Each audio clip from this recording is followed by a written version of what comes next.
వేట్లపాలెం బాణసంచ పేలుడు ఘటనలో అలాగే మందపల్లి చిన్ని అనే మహిళ కూడా ఇక్కడ ఈ ఘటనలో అయితే చనిపోయినటువంటి పరిస్థితి ఉంది. ప్రస్తుతం ఈ యొక్క ఏదైతే ఈ యొక్క వేట్లపాలెం గ్రామానికి చెందినటువంటి మందపల్లి చిన్ని అందులోకి పనిలోకి వెళ్ళి అలాగే నిన్న ఘటనలో తను కూడా చనిపోయిన నేపథ్యంలో కుటుంబ సభ్యులు కన్నీరు మున్నీరు కల్పిస్తున్నారు. అలాగే మందపల్లి చిన్ని తను కూడా బాణసంచ తయారీ కేంద్రంలో అయితే పనిచేస్తున్నటువంటి పరిస్థితి ఉంది. ఇక్కడ కుటుంబ సభ్యులు ఉన్నారు. అమ్మ చెప్పమ్మా, ఎన్నాళ్ళ నుంచి పనిచేస్తుందమ్మా అందులో?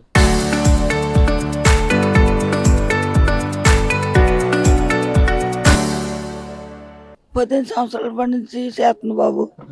పాపకి 2 సంవత్సరాలు విడిపోయి వచ్చేసారండి. అద్దీంట్లో ఉంటుందండి. పనిలోకి వెళ్తా పిల్లల్ని చదివించుకుందండి. Degree BCom చదివించింది. ఎంతమంది పిల్లలమ్మా? అమ్మాయి అబ్బాయినండి. ఆ అబ్బాయి వాళ్ళ నాన్నగారు ఉండేవాడు. పిల్లని తీసుకుని ఇక్కడ పిల్ల పనిలో పోతా మందు కొట్టులోకి వెళ్ళి అలాగే పెంచుకుంది బాబు. ఈ పిల్లల్ని అద్దీంట్లో ఉంటుందండి. పిల్లల్ని డిగ్రీ బీకాం చదివిందండి. ప్రభుత్వం వచ్చి 20 లక్షలు ఎంత ఇచ్చారు బాబయ్య.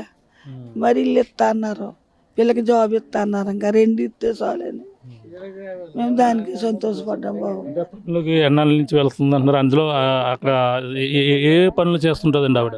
టపాకాయ కడతండి. టపాకాయ ఓన్లీ టపాకాయ కడతదండి పిల్ల. ఇంక 2వ పని చేసాము. ఏం జరిగింది అంటున్నారు? ఎలా జరిగిందని చెప్పవచ్చు. ఏమో బాబయ్య, ఏం జరిగిందో తెలదండి.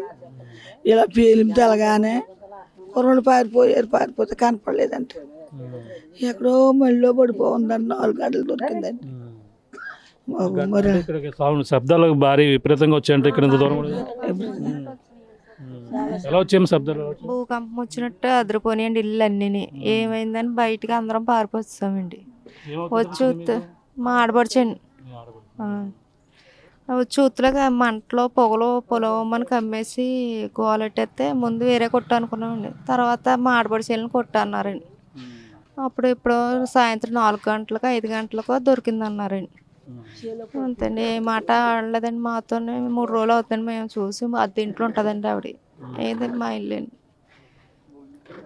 అక్కడ పెట్టొద్దన్నారని ఇంకా ఇక్కడ చేసుకుంటున్నాను ఇంకా కార్యక్రమం. వెళ్ళాం సార్. నేను మధ్యాహ్నం పేలిన అరగంటలో తెలిసింది సార్. నేను ఆటో మీద అనౌన్స్మెంట్ తిరుగుతున్నానండి. చర్చిలో మీటింగ్స్ ఉంటే అనౌన్స్మెంట్ తిరుగుతుంటే తెలిసిన అరగంటలో పేలిపోయిన అరగంటలో తెలిసిందండి. అరగంట వచ్చి తిరిగి కూడా మొత్తం అంతా నిలకంగానే ఎక్కడ దొరకలేదు సార్. సాయంత్రం 4 గంటలకు మాత్రం దొరికింది సార్. మళ్ళీ పడిపోయిందని చుట్టూ టెంపుల్ చాలా అయిపోయాను. ఎవరెవరు చనిపోరో ఎలా తెలియలేదండి. లాస్ట్లో మళ్ళీ ఉంటే తిరిగి చూస్తే మనిషి మా అక్క దొరికింది సార్. మా అక్క అండి ఆవిడ. ఈ పని అయితే 10 సంవత్సరాల నుంచి చేస్తుందండి. ఆ కొట్లకి అయితే 3-4 సంవత్సరాల నుంచి వెళ్తున్నట్టు. అంటే అక్కడ ఇన్సూరెన్స్లు అటువంటి ఏమైనా ఉంటాయండి వాళ్ళకి?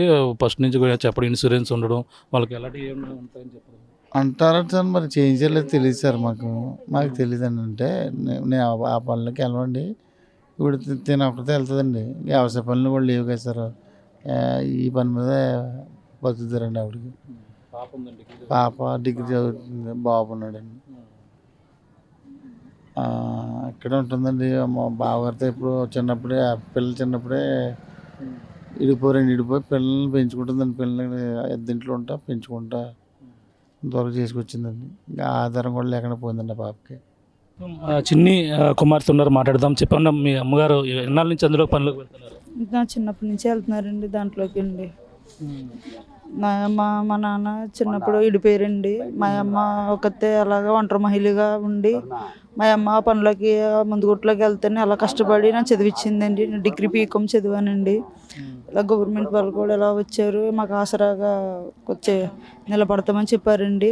నాకు ఉద్యోగం ఇస్తాననేసి. అలాగే మేము అద్దీంట్లో ఉంటున్నామండి. అద్దీంట్లో ఉంటేనే మా అమ్మ అద్దెలు కట్టుకుంటూ అలాగా మమ్మల్ని ఇలాగా చదివించిందండి. అలాగే ఇల్లు కూడా ఇప్పిస్తామనేసి అన్నారండి. మరి అన్నీ ఇప్పించేలాగా కోరుకుంటున్నామండి ఇవ్వాలనేసి. మధ్యాహ్నం మీ అమ్మగారు భోజనానికి వచ్చారా? ఉదయం ఇప్పుడు ఏ సమయానికి? ఉదయం వెళ్ళిపోయారండి. మళ్ళీ భోజనం పట్టుకుని వెళ్ళిపోయారండి. మళ్ళీ వచ్చి ఇలా ఒంటరి మహిళకి ఇలాగ పింఛన్ ఇస్తుంటే తీసుకుని మళ్ళీ వెళ్ళిపోయారంటండి. ఎన్ని గంటలకు వచ్చారు? పెన్షన్ తీసుకున్నాక ఎన్ని గంటలకు వచ్చారు? తెలియదండి టైం అండి. తీసుకుని వెళ్ళిపోయారంటండి. మళ్ళీ నాకు ఆఫ్టర్నూన్ తెలిసిందండి ఘటన. ఆఫ్టర్నూన్ తెలితే ఇంకా మా అమ్మ ఇంకా అక్కడెక్కడ కాపాడలేదండి. అప్పటికి ఇంకా అలా వెళ్ళిపోయారు అనేసి అంటే ఎక్కడ దాక్కున్నారేమో అనేసి అనుకున్నామండి. అలాగే చూసామండి వస్తుంది అనేసి. ఇంకా రాలేదండి. ఇంకా అలా శవమయ్య వచ్చిందండి మా అమ్మ అండి.